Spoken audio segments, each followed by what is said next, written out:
LG전자 주주분들, 구독자분들 모두 안녕하세요. AI 테크팩토리의 백소장입니다. 오늘 한 주의 마무리 금요일장에 우리 시장은 강한 매도 압력을 받고 있습니다. 현재 하락은 개별 종목의 문제로 빠지는 시장이라기보다 전체 시장이 하락 영향을 받고 있는 만큼 오늘 영상에서는 시황 중에서도 여러분들이 꼭 알고 가셔야 할 중요한 시장 흐름에 대해 짚어드릴 건데요. 앞으로 나올 시장 반등 타이밍에 대한 투자 인사이트와 함께 이와 연계해서 LG전자까지 이어서 말씀드리는 시간 가질까 합니다. 끝까지 시청해주시면 지금 시장과 LG전자 상황을 이해하시는데 분명 도움되실 테니 집중해주시면 좋겠고, 끝까지 보셨는데도 내가 얻어가는 게 없다 하시면 그때 취소 누르셔도 되니까 본격적인 시작 전에 먼저 구독과 좋아요 한 번씩만 꼭 눌러주시고 시청해주시면 감사하겠습니다. 오늘 우리 시장의 흐름을 순서대로 짚어보면 처음에는 삼성전자와 SK하이닉스의 갭상승 출발로 코스피 빅2가 시장을 다시 한번 올려주는 흐름이 나왔었는데요. 이는 어제 미증시에서 반도체 대표주들이 강하게 움직이면서 필라델피아 반도체 지수가 6% 넘게 상승했고, 그 영향이 국내 반도체 대표주로 이어졌다고 보시면 되겠습니다. 여기서 한 가지 특징을 좀 말씀드리면, 지금 글로벌 반도체 대표주들의 주가는 각 나라별로 따로 움직이는 게 아니라 글로벌 AI 인프라 수급 안에서 같이 묶여 움직이고 있는데요. 미국에서 마이크론, 엔비디아, 인텔 같은 반도체 대표주가 강하게 움직이면 아시아 시장에서도 대만의 TSMC, 일본의 키옥시아나 무라타까지 함께 움직이고, 그리고 한국의 삼성전자와 SK하이닉스 같은 대표주들까지 자극을 받는 것입니다. 특히 규모가 큰 글로벌 ETF나 기관 자금들은 특성상 그 업종을 대표하는 종목을 살 수밖에 없기에 현재 수급 구도에서 이를 뒤집기가 쉽지 않은 상황입니다. 한마디로 지금 시장은요, 신고가가 다시 신고가를 만들고 종목은 대표주로만 더 압축될 수밖에 없는 금융 환경이 이어지고 있고요. 그래서 오르는 종목에 돈이 더 몰리면서 수급이 쏠리고 시장은 점점 더 대표주 중심으로 압축되고 있는 것입니다. 물론 이런 대표주 수급 쏠린 구조가 정상적이라고 할 수는 없습니다. 지금의 수급 양상은 양날의 검이라 할 수 있는데, 올라갈 때는 수급이 상승을 더 빠르게 만들지만 반대로 주가가 꺾이면 하락 속도도 가파르게 붙을 수 있습니다. 그래서 오늘처럼 장 초반에 반도체 빅2 상승으로 시장이 버티는 듯 하다가도 시장의 전체 리스크가 커지면 분위기는 순식간에 바뀔 수 있는 겁니다. 실제로 오늘 장이 그랬는데요. 장 초반에는 반도체 대표주 쏠림으로 지수가 버티는 것처럼 보였지만 시간이 지나면서 시장 분위기가 기울며 코스닥은 5% 이상, 코스피도 마이너스 2.5% 넘게 밀리는 구간이 나왔거든요. 특히 시장 내부의 종목 상황은 더 안 좋았는데 하락 종목 비중이 90%를 넘기는 수준까지 떨어졌었고, 코스닥은 다시 1000포인트 선을 이탈하면서 투매 구간으로 들어가 950포인트까지 밀리기도 했습니다. 물론 본장 마감 시간 되면서 아래꼬리 저가 매수세가 붙는 모습은 다행이라 할 수 있는데, SK하이닉스가 살아나면서 코스피는 플러스 반전, 코스닥도 낙폭 줄이는 모습 보여줬고요. 확실히 변동성이 엄청 커진 시장이라는 걸 오늘도 느끼게 해줬습니다. 오늘장의 전체적인 흐름을 평하자면 오늘은 단순한 금요일장의 숨고르기식의 조정이라기보다 다시 불거진 외부 악재로 인해 전체적으로 하방 압력을 이기지 못한 장이라고 봐야 하겠는데요. 그럼 오늘 왜 이렇게 분위기가 하락 쪽으로 강해졌느냐? 먼저 이번 미국 FOMC에서 금리 인상에 대한 부담이 조금 더 커진 상황에서 잘 풀릴 것 같던 미국과 이란의 협상이 연기됐다는 소식이 전해졌고, 이로 인해 중동 리스크가 다시 커졌습니다. 미국 측에서는 파키스탄 총리의 스위스행 취소에 이어 벤수 부통령의 스위스행 취소, 관련 행사의 미개최 소식까지 나왔고, 연기 소식에 더해 이스라엘이 또 레바논을 공습했다는 소식으로 미국과 이란의 휴전 협상이 깨질 수 있다는 우려가 제기되면서 시장은 다시 중동 불안이 수면 위로 오르며 위험 회피 쪽으로 움직인 건데요. 이런 상황으로 미국 시간의 선물 역시 약세를 띠면서 우리 증시에 영향을 주었고 결국 투자 심리를 눌렀습니다. 오늘은 미국 증시와 중화권 증시가 모두 휴장이거든요. 그러다 보니 이런 날에는 국내 수급이 한쪽으로 쏠리기 쉽고 변동성도 더 커질 수밖에 없어서 더 아쉬운 흐름이 나왔던 겁니다. 그리고 여기에 또 하나는 반도체 내부의 부담인데, 미국에서의 반도체 강세가 금요일장 국내 반도체 대표주를 자극한 건 맞지만 반도체 슈퍼을로 알려져 있는 ASML이란 기업 아시죠? 이 기업 장비에 중국 유입과 관련한 미국의 우려 보도가 나오면서 미중 반도체 갈등 재부각 이슈가 있었고, 그리고 영국 지수인 FTSE 리밸런싱에 따른 SK하이닉스 비중 축소 우려까지 겹치면서 반도체도 마냥 편하게 보기 어려운 상황이 됐습니다. 결국 오늘 시장은 전일의 미국 미국 반도체 강세가 국내 빅2를 자극하며 코스피 멱살을 잡아 끌었지만 중동 리스크와 수급 부담 그리고 코스닥 투매가 동시에 나오면서 이로 인해 시장 전체를 위로 끌고 가기에는 부족했던 겁니다. 자, 그럼 지금 상황에서 우리 투자자들은 어떤 부분을 눈여겨봐야 하고 또 어디에 집중하면 좋을까요? 시장이 투매로 밀릴 때 중요한 건 이 투매를 누가 받아가느냐인데요. 일단 코스피는 시총 빅2가 좌지우지하니 제쳐두고요. 코스닥을 봤을 때 1000포인트를 다시 이탈하면서 투매 구간에 들어갔지만 외국인이 이 하락을 저가 매수 기회로 활용하는 모습이 체크됐습니다. 오전 대비 오후장에 코스닥에서만 외국인의 5천억 원 순매수가 나왔는데요. 이런 흐름은 6월 초에 있었던 하락장 때와 유사하거든요. 즉 시장에서 투매가 나올 때 외국인은 코스닥 우량주를 아래에서 받아가는 모습이 있었습니다. 그렇기 때문에 지금부터는 단순히 지수가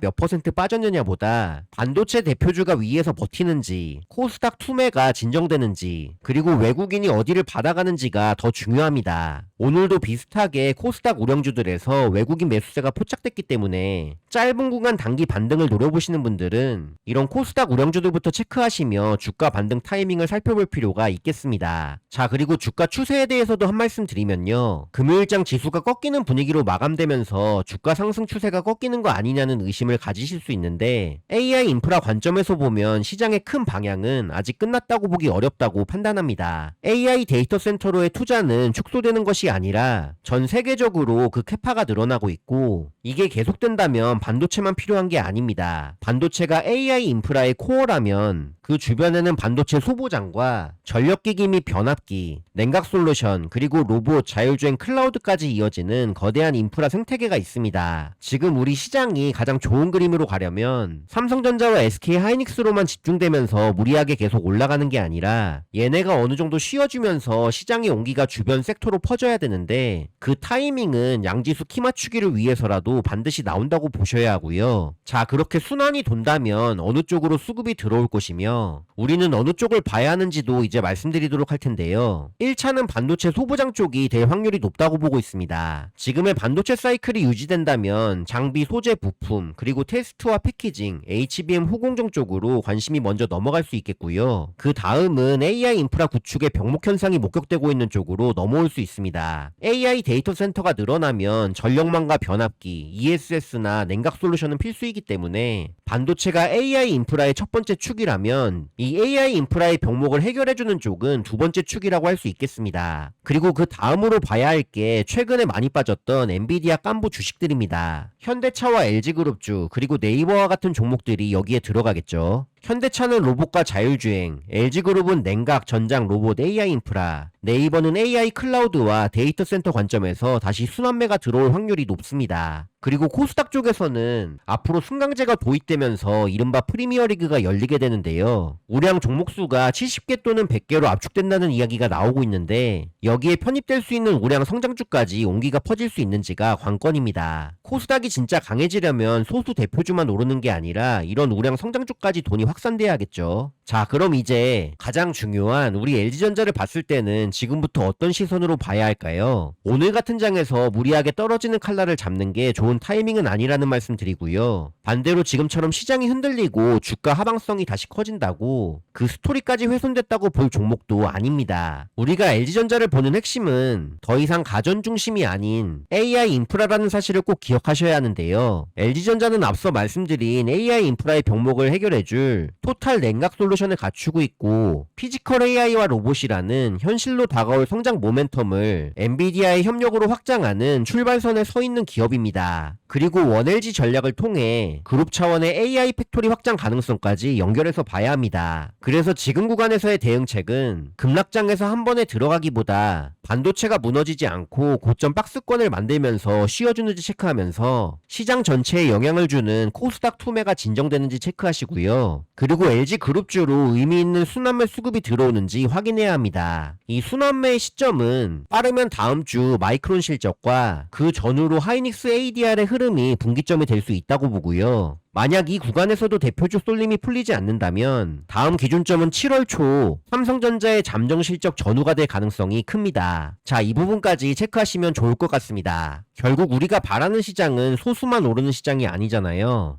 코스피가 9,000피까지 오르는 와중에도 하락한 종목 비중은 80%가 넘을 만큼 불균형이 심각한 장세라서 그만큼 우리 투자자들이 느끼는 체감은 좋지 않은 게 맞습니다. 오늘 시장 또한 하락 마감하니까 주말간 불안한 마음 가질 수 있으실 텐데요. 다음 주를 기점으로 다시금 반도체 대표주가 시장의 문을 열고 그 다음 반도체 소부장이나 전력에너지, LG전자 같은 AI 인프라 깐부 주식, 그리고 코스닥 우량 성장주까지 온기가 퍼지는 시장이 나오길 기대해봐야겠고요. LG전자 역시 지금 전체 시장 눌림에서 나오는 추가적인 하락 변동성은 인정하되 AI 인프라라는 큰 그림이 유지되는지 그리고 시장의 순환이 다시 LG그룹주로 돌아오는지를 확인하면서 대응해야 하겠습니다. 자, 이제 한 가지 중요 공지 드리고 마무리할까 하는데요. 제가 채널 구독자 대상 혜택으로 LG전자 주주분들께 이렇게 가장 적절한 눌림목 매수 타임에서의 사인과 수익을 챙겨야 할 구간에서의 매도 대응 사인 드리고 있거든요. 오늘 영상 보시는 분들 중에 여러 가지 시황들 체크하면서 혼자 대응하기 어렵다 하시는 분들 계시다면 제가 당장 다음 주부터 대응 필요한 구간이 나올 때 적극 고려해 보실 수 있는 대응 전략 발송해 드리도록 할 테니까요. 영상 아래 고정 댓글에 이 혜택 받으실 수 있는 창구 마련해 두었으니까 신청하셔서 혜택 받으시고요. 그리고 어제도 말씀드렸듯이 LG전자는 영상에서 다루니까 제외하고 작년 11월에 올해 상반기 탑픽이 될 종목으로 이 자료집을 배포했었는데 SK하이닉스, 삼성전자, 현대차, 레인보우 로보틱스를 2026년 초 탑픽으로 제시드리면서 추천드렸었고 올해 상반기에만 2배에서 5배가 모두 가면서 이 자료집 받고 종목 매수하신 분들은 그야말로 대박이 났는데요. 이제 벌써 곧 상반기가 끝나고 7월달 하반기로 접어들기 때문에 제가 또 한 번 이 자료집 제공해드리려고 상반기 동안 꾸준히 분석해오면서 올해 지금보다 좋아진다고 생각하는 종목들 추리고 있거든요. 신중하게 엄선하고 있는데 제가 이거 정리되는 대로 다시 공지해서 우리 유튜브 구독자분들을 대상으로만 무상으로 싹 다 배포해드리도록 하겠습니다. 단기로 떴다 지는 거 말고요. 작년 말 자료집에서 드린 종목처럼 세 자릿수 수익을 기대해 볼 수 있는 7월 시점 공략해서 연말에 크게 터트릴 수 있는 종목으로 준비하고 있으니까 이 하반기 대비 자료집 받고 싶으신 분들은 구독만 눌러주시고 고정 댓글 혜택 참여란 통해서 신청하고 기다려주시면 준비되는 대로 반드시 발송드리도록 하겠습니다. 앞으로도 영상 통해서 집중적으로 LG전자 주가 흐름과 관련된 내용들 업데이트 해드리면서 시기에 맞는 투자 인사이트 드리도록 할 거고요. 이렇게 추가적인 컨텐츠로 여러분들 수익에 보탬이 될 수 있게 꾸준히 노력해 볼 테니까요. 마지막으로 아직 구독 안 하신 분들 채널 구독 한번 꾹 눌러주시고 영상 좋아요도 한번 눌러주시면서 앞으로도 저와 함께 동행해 주시면 감사하겠습니다. 자, 주말 동안 주식에 대한 걱정은 잠시 넣어두시고 사랑하는 지인 가족분들과 힐링하는 시간 가지시고요. 저는 주말간에 나올 새로운 소식들 또 수집하고 정리해서 여러분들께 돈 되는 투자 인사이트 드리도록 하겠습니다. 끝까지 시청해주신 분들 감사드리고요. 듣느라 모두 수고하셨습니다.